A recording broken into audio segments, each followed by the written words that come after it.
Okay, so welcome back students, and in the previous video lesson of fiber to fabric I had discussed with you all that what is fiber, what is fabric. Okay, and also I had discussed the types of fiber, that on what basis we classify the types of fiber. We have two types of fiber, one is plant fiber and one is natural fiber and one is synthetic fiber, or you can say man-made fiber or artificial fiber. So on the basis of source, whether we are obtaining it natural or whether it is in made in factory, so we classify the two types, that is natural and synthetic. Again, natural are further classified into two types, like whether you are obtaining it from plant or whether you are obtaining it from animal. So on the basis whether you are obtaining from plant or animal, it is classified. Okay, so we had discussed till here.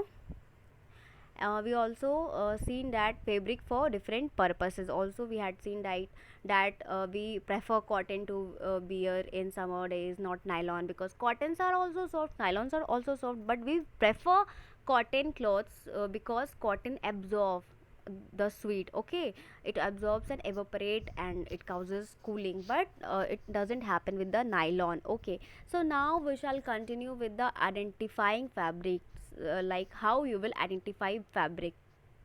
So for identifying fabric, there are two things that have to keep in your mind. First one is the texture, whether the texture of the fabric is up matlab shining or not, it is soft or hard. Okay, so texture, it means the appearance of the fiber. And second one is that the way it burns. Okay, the way it burns, the odor it gives. Odor means smell it gives. Okay, so when you burn a cotton, like cotton simply burns like a piece of paper. In the same way, if you burn a piece of paper, so in the same way cotton also burn very rapidly. It catches the fire and it burns like a piece of paper, and at the end it glows. And the ash of the cotton, when you burn the cotton fabric, sorry, not texture. So when you burn the cotton fabric, the ash you will get na, that ash will be very soft. Okay, so what happened in the case of wool and silk?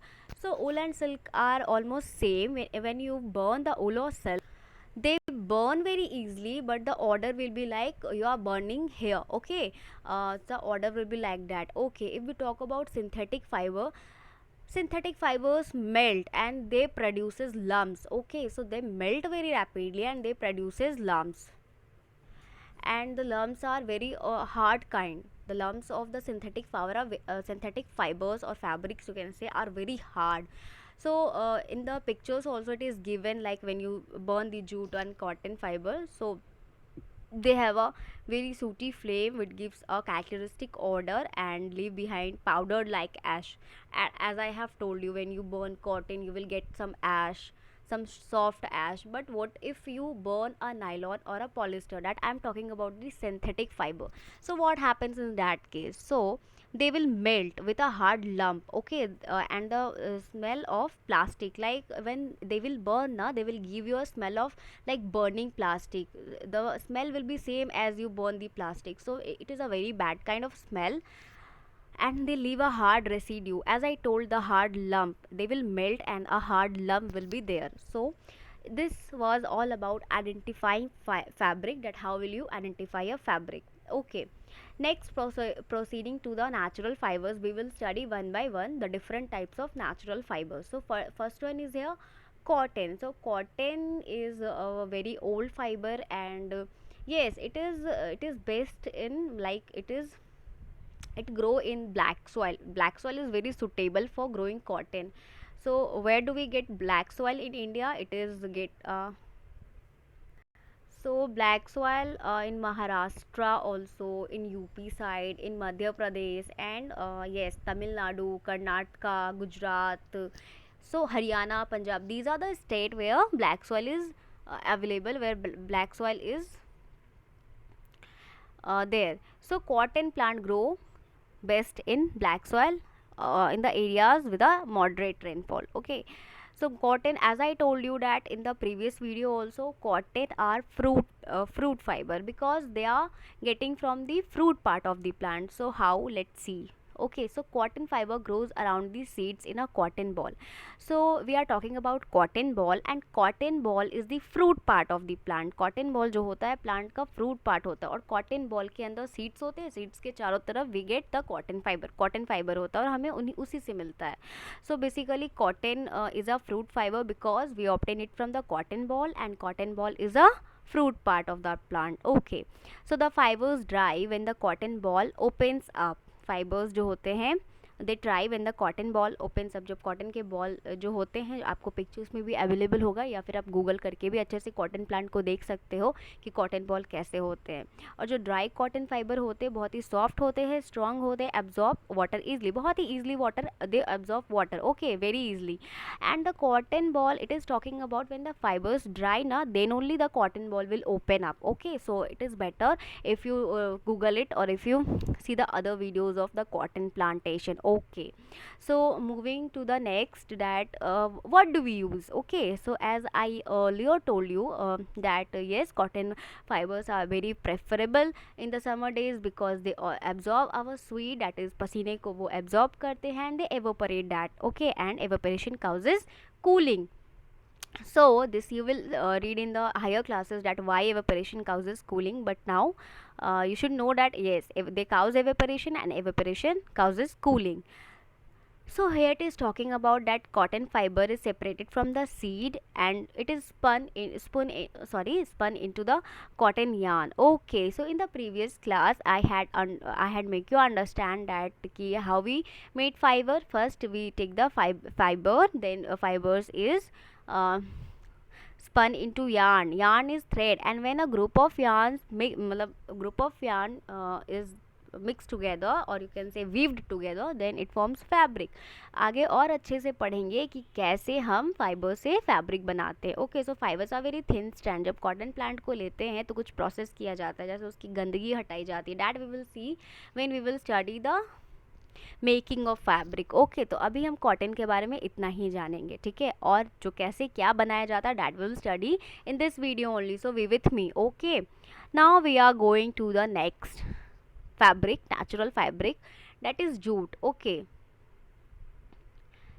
so jute best grow in warm and humid climate. Okay, and if we talk about the countries, then in Bangladesh, in China, okay, and in India also, and it grows during the rainy season, and the plant are harvested and they flower, but before the flowers from the seeds. तो plant को harvest किया जाता है जब उसमें flower आए, लेकिन flower जब सीड्स में कन्वर्ट होते हैं उसके पहले ही हार्वेस्ट किया जाता है. मतलब फ्लावर तो आने देते हैं, तो हम वेट करते हैं कि जूट प्लांट में जब फ्लावर आएगा तभी हम उसको काटेंगे, ठीक है. लेकिन जब फ्लावर आ जाता है तो हम ये देखते हैं कि उसमें सीड ना आ जाए. सीड आने के पहले ही हम उसका हार्वेस्टिंग करते हैं. Now it is talking about कि how we obtain jute fibre, कैसे ऑब्टेन करते हैं. तो there is a process of obtaining jute fibre. तो people are doing, they just collect the stem collect करते हैं. They tied into bundles. Stem ले लिया, ग्रुप ऑफ स्टेम्स, 4 स्टेम्स ले लिया, मोर देन 4 ले लिया, ग्रुप बना लिया, 10 भी ले लिया, जितने भी ले. तो what they are doing, they are just making a bundle of it. They tie the stems, group of stems, and they make a bundle. Okay, after making the bundle, what they are doing, they are soaking it into water for 20 days. Okay, after soaking into water for 20 days, this soften the stem of that jute stem. जो stem क्या होते हैं, soft हो जाते हैं, जिससे fibres easily हम उसको सेपरेट कर पाते हैं. देन व्हाट दे डू, जब उसको 20 दिन पानी में भिगोकर छोड़ देते हैं, और जब उसका स्टेम बहुत सॉफ्ट हो जाता है तो उसको रनिंग वाटर से धोते हैं, ठीक है. चलते हुए पानी में उसको अच्छे से धो लेते हैं, and they hung up for drawing, उसको फिर सुखा देते हैं. तो ये इसी प्रोसेस से हम जूट को ऑब्टेन करते हैं. कॉटन को हमने कैसे ऑब्टेन किया, हमने फाइबर से फैब्रिक बनाई, वो हम डिटेल में इसी वीडियो में पढ़ेंगे. लेकिन हमने जूट को क्या किया, जूट का स्टेम लिया, उसका बंडल बनाया ग्रुप में, उसको 20 दिन तक पानी में भिगो कर रखा, और उसके बाद रनिंग वाटर से धोकर उसको सुखा दिया, जिससे क्या होगा, स्टेम्स उसके ईजिली निकल गए. Okay, now we will talk about jute only, more about jute. So it is a strong and a very durable fiber. It is आप लोगों ने देखा होगा, it is used to make ropes. Jute के ropes होते हैं, और jute के मैट्स होते हैं, सैक होते हैं. Okay, so it is also one of the cheapest fibre. Cheapest means बहुत ही सस्ता फाइबर होता है, ठीक है. And it is woven to into cloth like sack, जो बॉडी में हम लोग अनाज use to store, we use to store अनाज. Okay, so sacks are a kind of material which is making from which is made up from the jute fabric. Okay, so sacks are a kind of a material which are made up of jute fabric. Okay, so sack हो गया आपका. okay, curtains बनाए जाते हैं, clothes बनाया जाता है, and also bags and ropes बनाए जाते हैं. So jute is a biodegradable. Now if we talking about biodegradable, it means that the material which is degradable means वो क्या होता है, they break down and just mixes with the soil. okay, तो वो क्या करते हैं, वो टूटते और क्या होते हैं, मिट्टी में मिल जाते हैं. उसको कहते हैं बायोडिग्रेडेबल. एंड नॉन बायोडिग्रेडेबल जो मिट्टी में कितना भी टूटेगा लेकिन नहीं मिल पाएगा, वो जैसा रहेगा, मतलब जैसा वो शुरू इनिशियल रहता है वही उसका फाइनल होता है, वो चेंज नहीं कर पाता अपने आप को. लेकिन जो बायोडिग्रेडेबल होते हैं वो धीरे धीरे मिट्टी में मिल जाते हैं. वो क्या बन जाते हैं, फर्टिलाइज़र बन जाते हैं, ह्यूमस बन जाते हैं, ठीक है. और they are beneficial for the plant as well. So jute is a one kind of biodegradable substance. Okay, now we are talking about.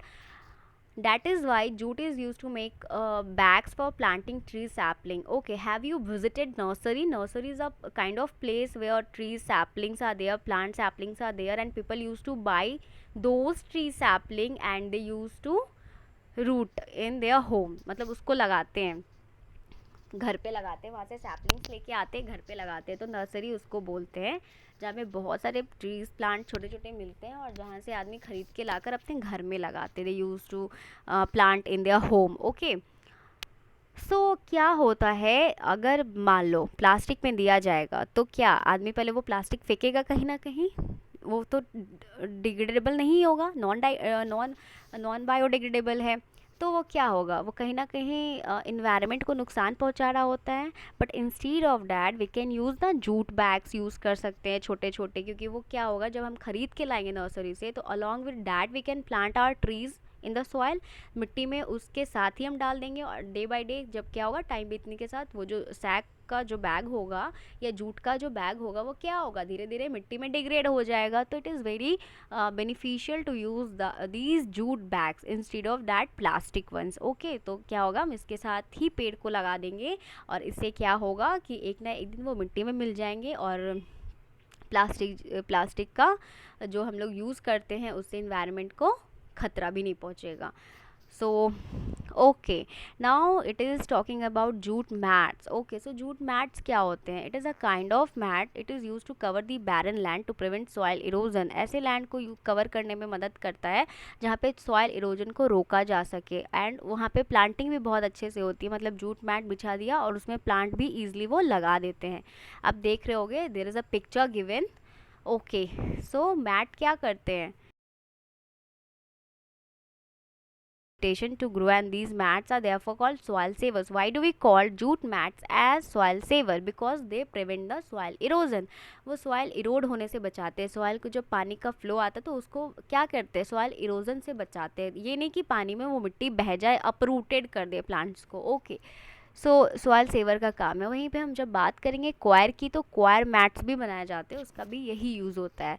अब बात आती है क्वायर की, तो क्वायर क्या होता है, तो आपने नारियल खाया होगा, तो नारियल की जो आउटरिंग कवरिंग आउटर कवरिंग होती है ना, जो ब्राउन ब्राउन सी होती है, बहुत ही रेशेदार होती है. So that is nothing but coir. वो क्वायर ही तो है, तो क्वायर फाइबर उसी से ऑब्टेन किया जाता है. अब आप बताओ वो बहुत स्ट्रॉन्ग होगा ना, तो हाँ वो बहुत ही स्ट्रॉन्ग होता है. That is given also, it is very course and strong and that is used for fishing nets. अब साउथ में क्या होता है, नारियल के पेड़ बहुत मिलते हैं and people use to eat coconut और use coconut in a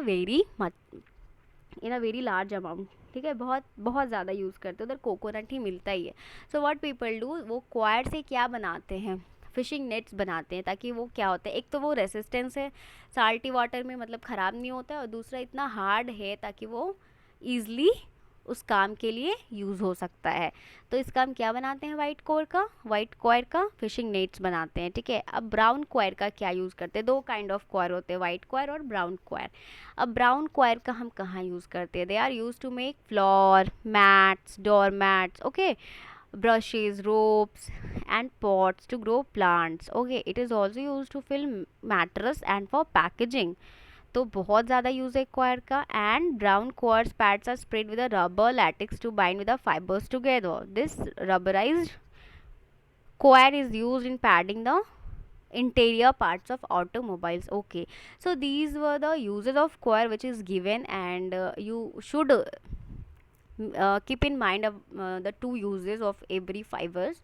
You should keep in mind. Okay, दो यूज तो कम से कम हर फाइबर का आपको आना ही चाहिए. The next is flax. Flax क्या है? Flax is a kind of a natural fiber again which is obtained with the from the skin of stem of flax. जो flax plant के stem से हम लोग क्या करते हैं? Obtain करते हैं. तो if we are obtaining it from the stem part of the plant, so that is why it is known as bast fiber. Okay. This I have cleared you in the previous video also, but I am just revising it once again कि जो भी plant part से हम divide मतलब obtain करते हैं, not divide, obtain करते हैं, उस हिसाब से हम categorize करते हैं fiber को. अगर fruit part से किया तो that is fruit fiber, अगर stem part से किया तो that is flax. Sorry, not flax, that is bast fiber, and a flax is a kind of bast fiber.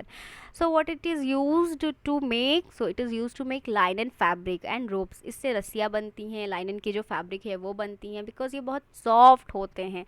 और तो और इसे हाई क्वालिटी जो पेपर जो होती है ना, जिस पे करेंसी प्रिंट होती है, वो पेपर भी इसी से बनता है. सो फ्लैक्स के बारे में आपको इतना ही पढ़ना था. Now the next topic is yarn to fabric. अब यार्न से फैब्रिक कैसे बनाते हैं? तो पिछली क्लास में मैंने बताया था यार्न क्या होता है. बहुत सारा ग्रुप ऑफ थ्रेड्स होता है, यार्न बोलते हैं उसको. और जब बहुत सारा थ्रेड्स को हम वीव करते हैं, बुनते हैं, तो फैब्रिक बन जाता है. तो भैया अब ये ग्रुप ऑफ थ्रेड्स बनता कैसे है, ये यार्न बनता कैसे है? अब पौधे में हमारा कॉटन लगा हुआ है. So the first process is ginning. Ginning क्या है? Separation of the fibre from the plant part. A plant part. Okay, so if it is talking about the plant part, means plant के कौन से part से we are obtaining that fibre? Cotton fibre. Plant के fruit part से obtain करते हैं, cotton ball से. तो कॉटन बॉल पहले हमने अलग करना है प्लांट से. ठीक है. अब कॉटन बॉल से what we will do? We will separate the cottons as well.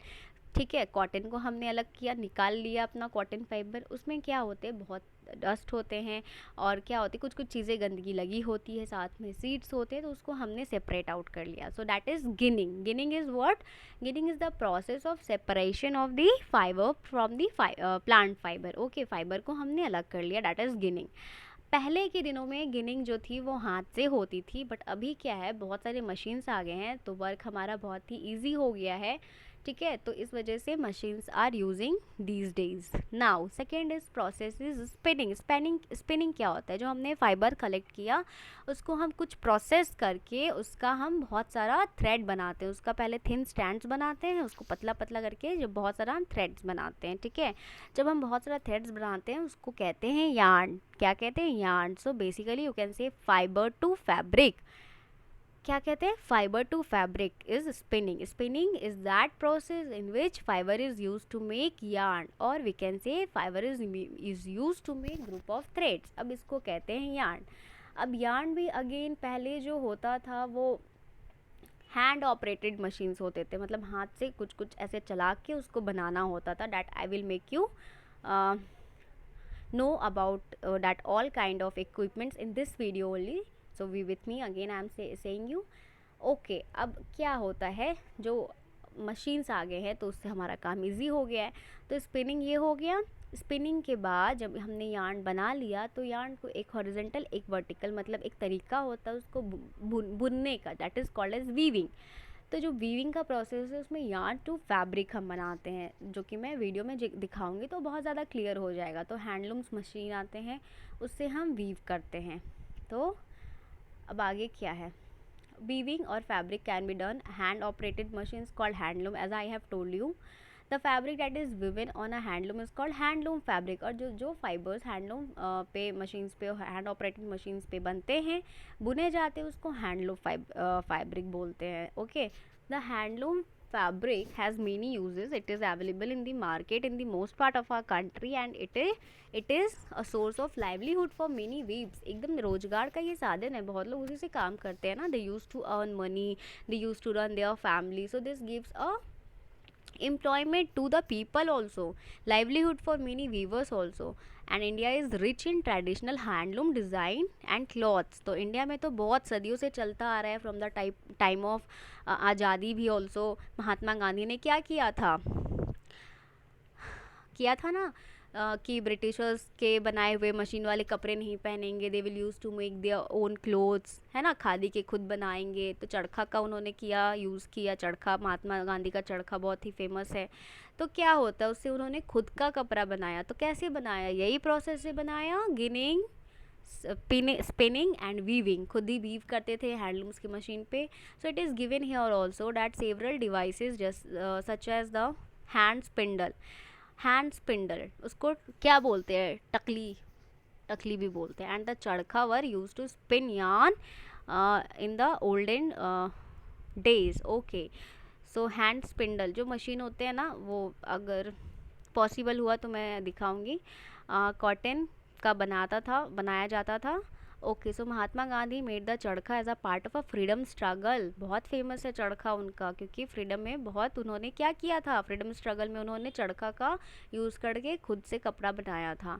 He urged people to wear, और उन्होंने पीपल से भी बहुत ही गुजारिश की थी कि आप भी खुद ही का बना के पहनो, खादी की बना के पहनो, ना कि ब्रिटिशर्स को लो, ठीक है। टू जनरेट, इससे क्या होगा, एम्प्लॉयमेंट भी जनरेट होगा फॉर द लोकल पीपल, जो आम जनता होगी, आसपास की पब्लिक होगी उसके लिए। And it will discourage the use of machine made cloth which came from England. So this was his motto behind using his charkha and behind making the cloth.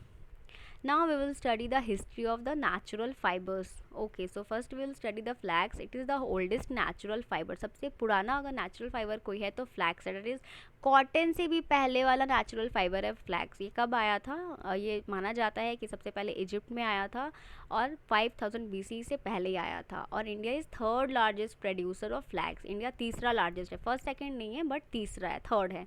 Now we will study about the cotton. So cotton कब आया, वो flex के बाद ही आया था। Cotton और उल जो है वो मतलब ऑलमोस्ट एक ही टाइम पे आया था। The cotton fibre was first made around 3000 BCE by Egyptians and Indians. फिर इजिप्टियंस की बात की गई है तो यहाँ पे सिर्फ इजिप्टियंस नहीं है, इंडियंस भी हैं। जबकि फ्लैक्स ऐसा माना जाता है कि सिर्फ इजिप्टियंस ने ही उसे ढूंढा था, ठीक है, ओके, या बनाया था, जो कह लो। ओके, सो कॉटन की बात हम कर लिए। India, United state, India, China जो है मेन प्रोड्यूसर हैं कॉटन के। और जो मॉडर्न यूएस करेंसी बनती है वो भी कॉटन की ही बनती है। That is given in did you know. Now we will talk about wool के जो 200 डिफरेंट भिन्न प्रकार के आपको मिलते हैं, डिफरेंट टाइप्स ऑफ उल्स मिलते हैं। उल ऑलमोस्ट मैंने बताया जैसा कि कॉटन के टाइम पे आया था। And Australia is one of the largest producer of ul. Australia जो है उल का सबसे लार्जेस्ट प्रोड्यूसर है। Now silk. So silk was discovered in China about 2600 BC। तो मतलब सबसे लेटेस्ट अगर कहो तो सिल्क ही है। Okay, so Japan is one of the major producer of silk. Okay, China में हुआ था discover, but Japan is one of the major producer of silk. और सिल्क का देखते हो ना टेक्सचर कितना अच्छा होता है, ब्यूटीफुल होता है, इसके लिए इसको क्वीन ऑफ फैब्रिक भी बोला जाता है। तो इस चैप्टर में इतना ही था। अभी मैंने जो वीडियो आपसे प्रॉमिस किया था that I will show you that weaving कैसे होता है, हैंडलूम्स मशीन्स कैसे होते हैं, तो that I am going to show you. So please be with me and in the next video मैं थोड़े क्वेश्चंस डिस्कस कर लूँगी इस चैप्टर के।